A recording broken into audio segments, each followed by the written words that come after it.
Hey, folks, welcome back to another episode of TWiP. I am your host, Frederick Van Johnson. Back on the show is my friend Genesis Falls from the Chicagoland area, and also the recipient of last year's Flickr and Black Women Photographers Grant Award. So we're going to dive into that. We're going to talk about what she's been doing since she got that award, what has she created, what projects she's working on now. And then we're going to talk a little bit about this thing she has with film. We're going to talk about why she loves film so much. Genesis, it is always a pleasure to speak with you. You know, before we started recording, before we started this show, we were speaking for 20 minutes about nothing, because that's what we do. You know, that's what we do. Welcome. How you doing? You know what? I'm doing good. I seriously cannot complain about anything. I'm just super blessed. So yeah, I'm all good, chilling over here. Good. I mean, there's lots and lots to complain about, but nobody's listening, so don't worry about it. I just save it for later when I'm to myself and be like, you know what? I know, it's all good. We're still here. But congratulations again on winning that award. So when you won the award in 23, like what was going through your mind? Were you expecting it? Were you excited? Was it life changing, or was it more gear I got to figure out where to put? Like what was your reaction? I honestly think I was actually sitting at my desk working. I had got up to, of course, go eat some lunch because I'm a foodie. So I'm walking back down my hallway and I open up my email and I'm just like, what?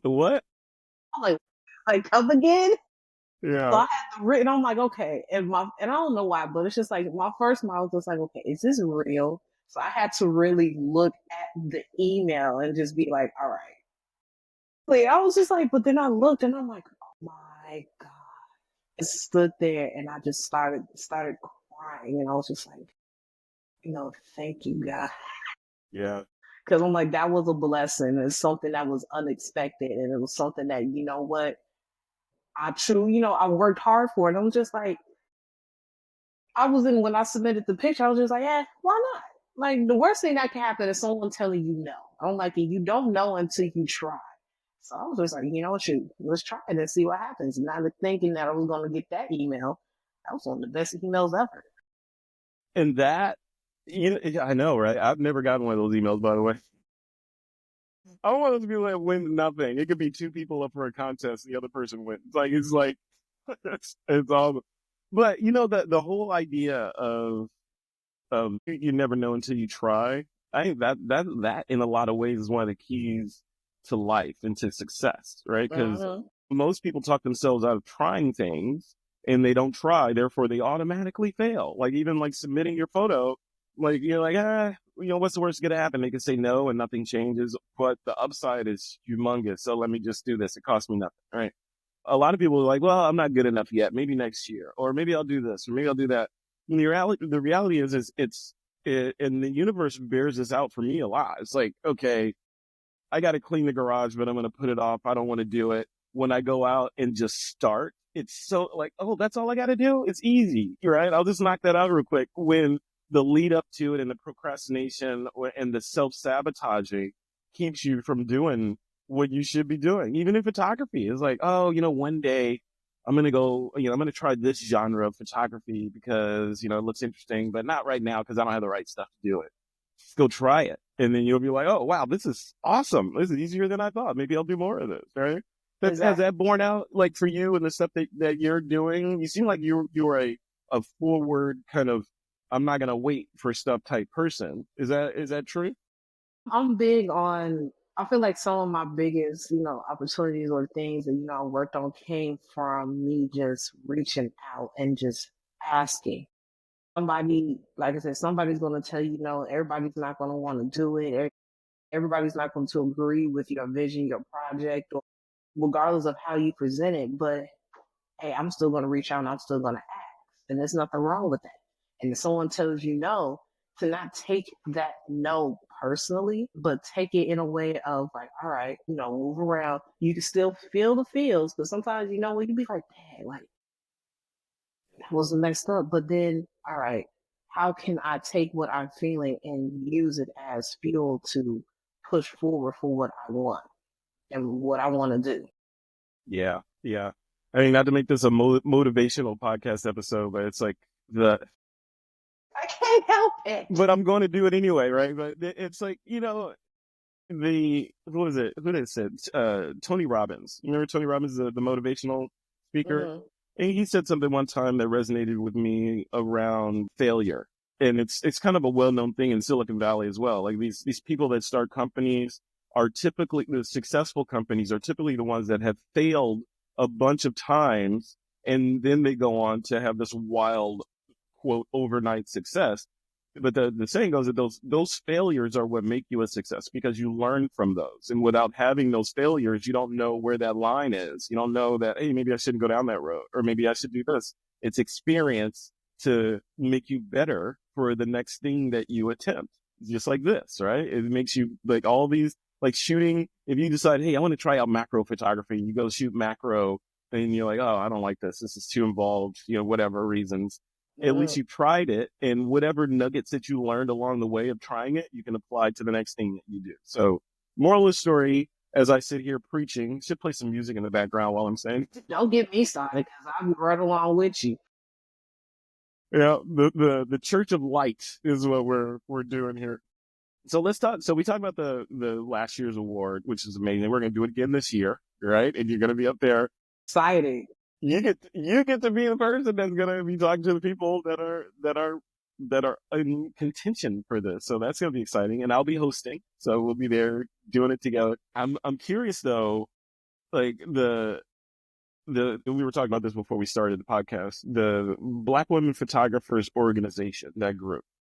Mm. Take things up. Tell me who that group is, who they're for, or who the group is targeted at. Obviously, it's in the name, but like specifically who the group is targeted at, and just the overall mission and all that stuff. Break it down. The elevator pitch for BWP for people that may not have heard of it. I'm gonna take it from as far as just like my interpretation of it. And I feel Black Women's Photographers is a organization, is a group that focuses on women of color and indigenous backgrounds who have an interest in photography, regardless of your skill level. If you're beginner or you out here shooting Oscars or something like that. And they grant these opportunities because at the end of the day, let's be real, there's not a lot that when it comes, it's really hard for, people who look like me to enter into this world of,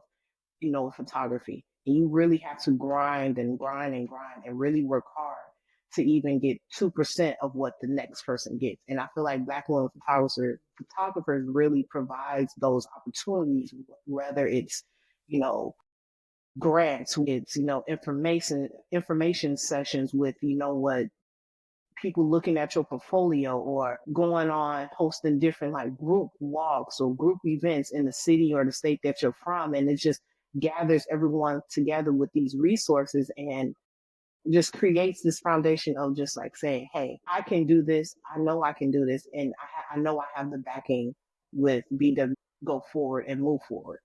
I love that. Yeah. So it's a community of like-minded people helping lift each other up to Essentially, I feel like that's the core of it. It's just a community of like-minded people helping, lifting each other up and just creating this space of I see someone who looks like me and I can do this too.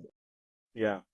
Yeah, exactly. And like you hit on photography, for better or for worse, it's a solo sport in many ways, right? So you're out doing this stuff by yourself. You're coming up with ideas by yourself for the most part, and so you're doing a solo sport as part of a minority within a minority, right? So you are Yeah. like sifted down to the smallest kind of surface area there. So yeah. The community part of it can't be understated. I don't think because of that solo nature of photography, the lights that come on, like when I lead photo walks or when I do talks or whatever, the lights that come on for people when they're together and they're exchanging notes and they're like, you find out somebody has the camera you have or had it, or they're shooting your genre, and it's just it's a common connective tissue that regardless of your background or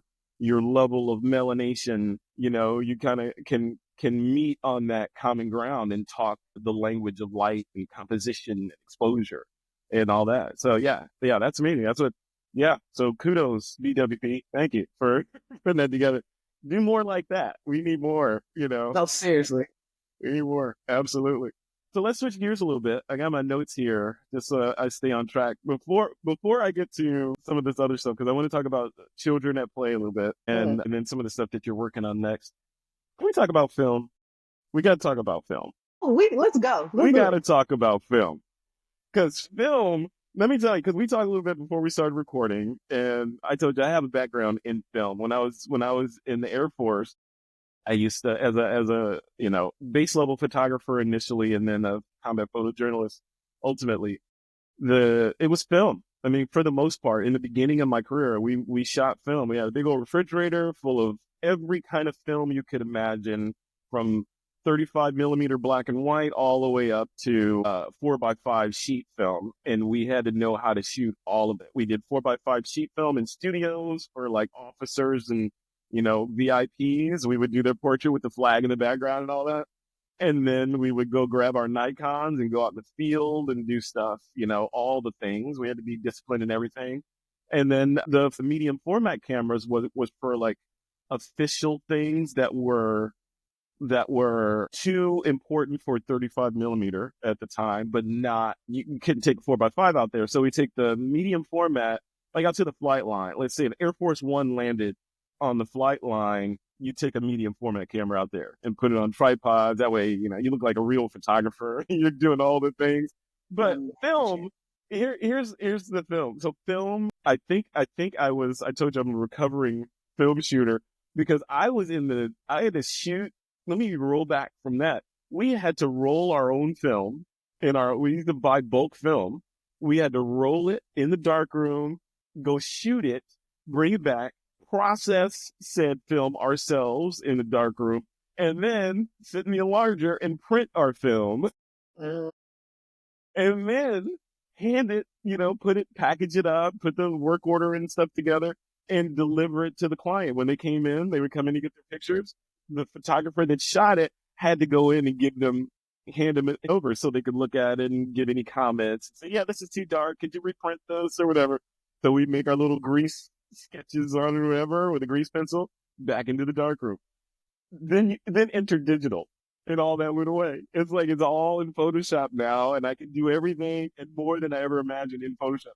So I understand the nostalgia of film, but most of that nostalgia comes from people that never did all that. And it wasn't a choice. It wasn't like, you could just shoot film because it's cool. It was, you shoot film. That's what's in the fridge. Go shoot it and get it done. And when we did aerial stuff, Genesis, we had to do, did you shoot with no, we were shooting Kodachrome back then. So, and Fujifilm, we were shooting a lot of Velvia back there, I remember. But I remember shooting aircraft. We had to shoot slide film, right? So, and slide film has an exposure latitude of plus or minus a third of a stop. There's no raw. There's no like, oh, I can get it close and then I can pull out the details in Lightroom or whatever. A third of a stop, or you got blown highlights or shadows with no detail in it, which just look clear on the negative or on the slide. So that's where my PTSD from film comes from. So I understand the nostalgia. I'll just state my case so you can tell me why I'm wrong. So I understand the nostalgia, but the PTSD and the work that went into that was no joke. And digital, the stuff I could do with this thing, my phone, it eclipses anything I could do back then. So now you state your case, Genesis. Tell me why film is superior to digital. I'll say, you know what? I will never sit here and say that film is superior to digital. I think it's, at least I can only speak for myself. For me, I like to be, what I always say is intentional. Because with digital, I know I can just hit, set and get my settings correct, do everything, hit that shutter and just go. But with film, I have to be very intentional because I only have 10 shots per row, sometimes 15, depending on which camera I'm using. Mhm. So when I see something, I have to make sure I'm reading the light correctly, I'm composing the shot correctly, I'm looking at, the background, or because I use a lot of like natural light. Ever so often I might use like my continuous light, but a lot of everything that my work that I shoot is done with natural light. And then composing that and just being like, all right, cool, this is it. Taking a picture, winding it, and then being like, all right, cool, moving on to the next. So my biggest thing is me being intentional with every single shot that I shoot. I get it. And in my head, it's just like I know what it's gonna look like. And sometimes when I take a picture, I already know. I'm like, yeah, this ain't gonna be it. And surely enough, when I get that roll back, and I'm just like, I knew that this particular picture wasn't going to be it, and everything. Yeah. And sometimes I take safeties. I'll be like, hey, don't move. Take that same picture again, because I might see the smallest detail might be a little bit different than what I was intending. So I was like, just to be on the safe side, let me go ahead and take the same picture. So Yeah. I hear it. I hear it. Yeah. The intentionality, right? Yeah. And what you describe is making me miss film now. But you just like not that much. well, no, I get it because I remember when I shot film, especially like I know you are a fan of medium format. Like when you're shooting medium format, it is not the camera is not just it's not just this. Okay, let me just rattle off a bunch of shots and then I'll figure it out later and pick the good one out of that, or or let me just shoot 120 frames a second over there and harvest whatever the good ones are. With film, especially medium format or larger, everything is intentional because everything is money, right? Because it's every frame costs money. It's going to take Mhm. time to do all the things behind this, the exposure capture, all that. And when you're taking it, that muscle memory of like rewinding it and all of that together, even rolling it, putting the film in the film Yeah. bag, all of that is almost ritualistic. It's almost like, okay, I'm getting ready. It's like the remember this old show, remember the 18 way back in the day, the show called 18, where they had this Yeah. yeah, with Mr. T and all that. But they had this at the beginning of the show, or whenever they were going to go on this mission to save whatever person, they would do this montage, like I don't know, like a 20-second montage of them suiting up, like putting on their vests, putting their guns in the holster, and and they play this music behind it and everything, and they were getting ready to go. They load up in the van, and and I always feel like that, like when you're getting ready with film. I felt, okay, it's like, okay, I got this in the case, and this is ready. This is in the bag. Got my spare batteries over here. Boom, and we're out. Then you go shoot, and it's like, okay, I'm ready to do this. I got my camera, everything's set. Your brain is in a different kind of zone, I think, when you have to keep track of all the stuff that the camera is doing to make sure that it's right. You got your notwithstanding the exposure. The exposure has to be dialed in and all that stuff. So you have to be a photographer, and the composition and your natural lighting and all that has to be on point. But then the camera and all the mechanics and all that stuff have to be there too. So your brain is thinking about all that at the same time. Whereas with digital, if you put it on auto, turn it on and point it at something, it's going to focus on Mhm. that thing and create a perfect exposure every time. The composition may be crap, but it's going to take a perfect exposure every time for the most part, unless you did something completely wrong. Film, I think if you are a photographer who has standardized their flow on film, I may get flack for this, but I think that makes you a better photographer in a lot of ways than people that are shooting primarily on digital, because there's so much that's done for you on digital. On film, you're doing all that stuff, which forces you to be intentional because you only got what 16 on a roll or so, depending on what you're shooting. See, look, and also too, when it comes to film, you know how you can dial in like your ISO on your camera. You have to be very intentional with what film stock share you're using. Yeah. And I'm not even gonna lie, like whenever it's just like I might touch like a digital camera, I have to turn that film part of my brain off to a certain extent, and then be like, okay, I'm shooting on digital, so I know more opportunity to do, to do X, Y, and Z, or to, with my settings, and I can manipulate it a little bit more than I would with film, because with film, what you get is what you get. Yeah. So people who, yeah, I don't even say people who shoot on digital, I be learning from them. I be looking, I'm like, that is like, I still think it's so cool, Yeah. because it's Oh, just it like is. you can just go right in and do what you need to do and me leave while I'm over here just Yeah, you over there with you thinking 1 second. you're over there in the corner with your 400 ISO, maybe 1600 if you're lucky ISO film, and you are stuck with that ISO. If it's loaded and you don't have any other film bags, you're gonna shoot with that and figure it out with just that ISO on film. You're like, oh, it's dark in here. Let me turn it up to 25,600 ISO I be looking like, yeah, with no noise and just go to town, right? Which means, you can shoot a black cat in a dark room and still get an exposure. It's crazy. and that's one But thing I've learned. I've even learned to do is that, what, when you meter for, what, like for film, yeah, you can meter and overexpose this, especially for, you can love doing it with black and white. So you shooting that 400 ISO film, then you can shoot that film at 800, push it a stop, push it two stops, to where, what, all right, cool. I just have to make sure when it gets into development, it's just adding more time to that.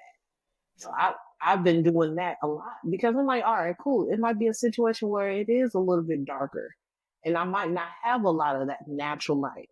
So I'm yeah, gonna push it, up to 800, 1600. Hey, I'm being adventurous. Let's go 32. And I primarily shoot on it's this film by Kentmere, by Ilford, and it's like their partner company Kentmere, and I shoot, and it's called Kentmere 400. That film, just at box, is very flat, yeah. but it's really good as far as just like pushing it, Hmm. and it's very affordable, considering their sister, like HP5, which is like, that's the one of the most high rated like black and white films outside of like Tri-X and T-Max and stuff. So Yeah, yeah. All those names. Those are like hearing names of old friends that I haven't spoken to in a long time. do you still got film in your fridge now? I do not. I have no film in the house right now. I feel like I want to go. I have friends that are getting back into film. Like film, it's things come full circle, right? Like people are moving back into this sort of like analog modality, maybe because all this automation stuff is happening, and AI, and you can make anything, and the everything is kind of shaken up now, and it's like I feel like people, including myself, have a thirst from a creative standpoint for things that are real, that are not manipulated or not generated, or not, they didn't come from a prompt and a server farm. It's one person with one roll of film that had an idea and captured this thing, and they're presenting it to you and only you, right? There's not a million of them. There's this one, and that person, had everything to do with it. I think there's a magic in that is a positive side effect of all of this, AI and digital stuff that's going on. People like yourselves that are doing traditional photography with film and those kinds of techniques are great, because if you take a shot of yours, like say your children at play shot, which I want to talk about, you take that shot and try to recreate that shot in a prompt, right? And type that in and try to have an AI create it. It's never going to get children at play, and it's It's never going to gonna get the be totally story. different. Yeah, it's never get that feel. It's never gonna get any of that stuff. Yeah, yeah. I think there's room for both. What I think we need? Here's a product idea, James. How about like we have these hybrid cars, right? That could be electric or use gas. Mhm. We need a hybrid camera that can shoot film or digital if you want to, right? That would be killer. I mean, they're Pentax, and I feel like a few other like film companies, they are coming out with like gradually coming out with like new producing new film cameras. I wouldn't doubt it somewhere down that product line. It might be all the way at the end, but Yeah, I yeah. wouldn't doubt. If at all. yeah, if there's a market for it, right? You gotta have a market because there's a lot of people. Like my initial reaction was, I'm a recovering film person, right? So those folks are gonna look at it like, all right, film. You're Yeah, gonna but put it'd be film on nice. my digital. I mean, for those who have, want the best of both worlds, I feel like it'll be a market for it. But I'm also thinking too, like, how would they produce this camera? Like, how would they make it? That's up Because to now them. you have electronics, and you got to make sure you leave space to put the film in, and it's just like I just want to sit there at the product development, just be looking at y'all like, how y'all gonna do this? Hey, you know what? Not I. You know what I would say? Not my problem. You figure it out. I'm a consumer. I'm gonna consume it. Just make a great product, and I'll get it. Okay. I don't care how the That sausage part. is made. Just make the sausage. See, don't For start talking me, about food because I'm I hungry now. know. I know, and you're a foodie too, and I'm sorry. Let's talk about children at play. So that's the one that brought you across, that brought you here. Children at play, which I'll put up on the screen as we're in the edit. What are you? Give me your thoughts on children at play. What's the story behind it, which is now an award-winning work from the Genesis Falls? What's the backstory? The backstory to that was I was actually at the time taking I used to work at the Art Institute of Chicago, and we used to be able to take like free classes. So I was just like, why not take a free photography class? And we were out doing like a photo walk, and of course I had my camera, had my tripod, and it was just one of those. I saw it and I was just like, please, like, let me just be able to capture this and just compose it right and set it up right, dial everything in and making sure everything was fine. And then And there it that, goes. and then obviously, and there it goes. Yeah, Like, it yeah. wasn't really, it was very much so intentional. And then because it was during the summertime, so it was like everybody's around and and I'll be honest, I had to do a little bit editing because the full picture was just like a whole bunch of just like extra stuff in the back. So it's just like, okay, I had to compose it as much as I possibly could with the space that I was given. Yeah. But you had medium format, so you were working with a Yeah, a you were working six with by a seven. oh yeah. So you had a lot of data to work with. So Yeah, speaking of that, Genesis, like your process, and congratulations on that shot, by the way. Like I said, it's award winning, beautiful shot. thank And I'll put it on, send it over to me, and I'll make sure it's in the gallery for the blog post, the show notes for this episode. you. But what's your flow, your process? So you shoot, obviously shooting film, you know how that goes. We talked about it. But are you processing and printing, or do you take that film and send it to one of these boutique labs and have them do it? Like, how do you get it off the negative? It also it all depends on what I'm shooting. If I'm shooting like personal work, then I'm blessed to have a community of friends who I know how to develop film. And I'll be honest, sometimes I just don't have the patience for it. I know how to, and Yeah, I feel like it's essential to at least know how to do it. It's not saying that you got to be your own film print lab and do all.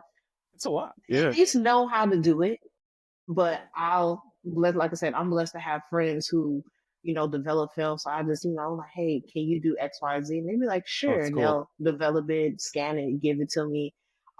If it's something that's like more on like the paid side, then I'll drop it off at a lab and, do it. But Yeah, it kind of like it all depends. It also all depends on what kind of film it is and just how I want to go about it. Because sometimes and if it's my personal work that I know I'm going to be sharing, then it's just like, okay, I might drop it at a film lab because, my friends can't, they can't do it because, they have their own thing going on.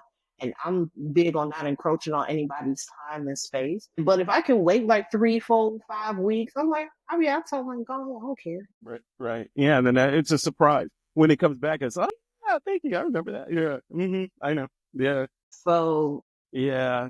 my workflow is very much so dependent on what I'm doing. But if it's like personal projects, it's going to my friend or it's going to like a lab. I got a backlog right now in my fridge though, so Yeah, you need to find more friends that can nah, I wouldn't put that burden on them. I'm like, no. They'll Hey, go there's down. some award winners in there that's sitting on ice. You got to get those out of there. They want to be free. I'm working. You know what? I mean, I hear you on the processing side of that because it is a commitment. Even black and white processing and printing black and white is obviously much easier than film, but even that's commitment because the temperature of everything you have to be controlled. You need a dark room or some sort of mechanism to keep the light out while you're doing it. Part of the ritual, Mhm. it's part of the overall ritual, but it is a lot. It's a commitment. It's a room or a closet or something that you need to set aside to be able to do the stuff whenever you need to do it. And the chemistry and all the chemicals and all that stuff, not cheap to get and hazardous as well. So there's a lot to like make letting someone else do it make more sense than you doing it. So But I also will say it's just like if if anybody was like thinking about shooting film to actually look into this company called Cinestill, and they kind of made like the processing like a black and white color and slide film a little bit easier, quote unquote. So they have like their chemicals and it's just like a step by step, and it's just they lay it out for you. So that's like super freaking simple and easy to do. So if like you want to, then go check it out. But if you're just like, no, I want to go traditional. I want to get my blicks. I want to get my fix. I want to do my pre-wash and do all of that. Then thumbs up. that's Go right. ahead That's right. I mean, whatever floats your boat or, in your on fixer film or whatever. or your fixer. So, well, all right, so when we do this award presentation, you gotta be excited for that, right? To just kind of sit up there and because you have intricate or kind of insider knowledge about what it feels like to win this award. So now you're gonna give that joy to another person. That's gotta be exciting, like and Yeah, it another is. feather in your hat, right? I'm just like it's because I feel like I just love to see just joy and just people being excited about their work, and then it's another level on for someone to to see your work and recognize and being like and be recognized for that, because as photographers I want to say we go through a lot, but there's a lot of time, effort, commitment that goes in behind the scenes to even before we even get to that quote unquote final product. And sometimes even when we get to that final product, we're always still tweaking. So to someone to recognize that, I'm just like, I'm excited. Yeah, I'm like, I'm gonna be yeah, sitting on the other side of the thing, just looking like they don't know what's coming. yeah, yeah. Like, Yeah. It's, I'm so excited just to, to be a part of this and just see all this flow of work coming in and being able to look at everything and just being like, what do you think? What do you think so far? it's a lot of creativity. It's Yeah, it's a lot of creativity, and it's just like sometimes you can just see the time, the effort being put into these images, whether it's 2 seconds or 2 hours, there was still a piece of time that you can't get back being put into this work. So to just be able to appreciate the work and being able to appreciate the person creating said work is huge. yeah, yeah. No, no, yeah, it is. And it's no matter what you're doing, I think as creators, when you're creating like your work with your media format or whatever media you're creating, I feel like it's almost like it's a bookmark. It's a bookmark for a lot of things like memories. Like it is a bookmark in time because you've captured that 60th of a second or whatever that happened and will never ever happen again. But you got a part of it on, captured. So you literally create a bookmark and memories are associated with that bookmark. So when you look Mhm. at a photo, like any photo that you've taken, I'm guessing hundreds of thousands of photos. When you look at any one of those photos, it brings back memories of when you took that photo, the people in that photo, what you were feeling at the time, your Yeah. emotions, all that is tied to that one image, kind of like a song.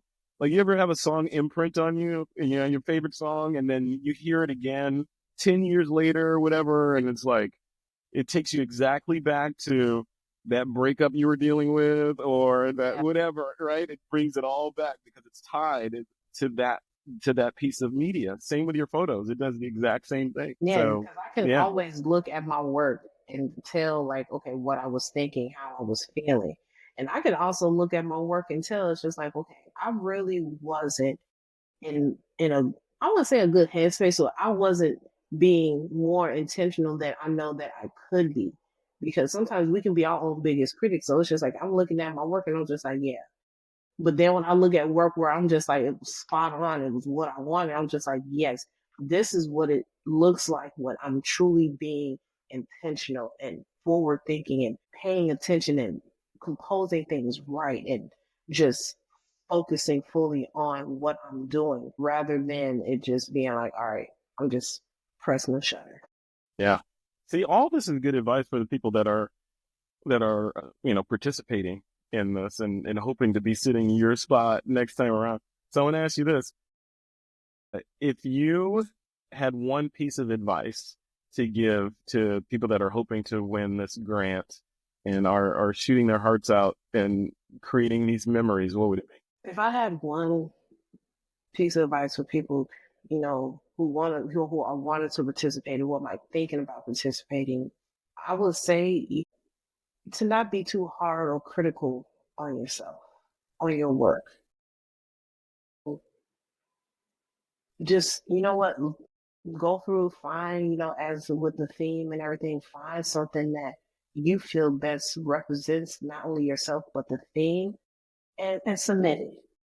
And if no doesn't always mean no, sometimes it's just a delayed yes. So you might not get picked. Try not to be too hard on yourself, but feel that and use that as ammunition to push forward. Say, you know what, that's all right. I didn't get this one, but I'm gonna push forward and get this next one, or I'm gonna apply to this and apply to these things, and just watch the door and the floodgates open to you just because you decided to put one foot in front of the other and try.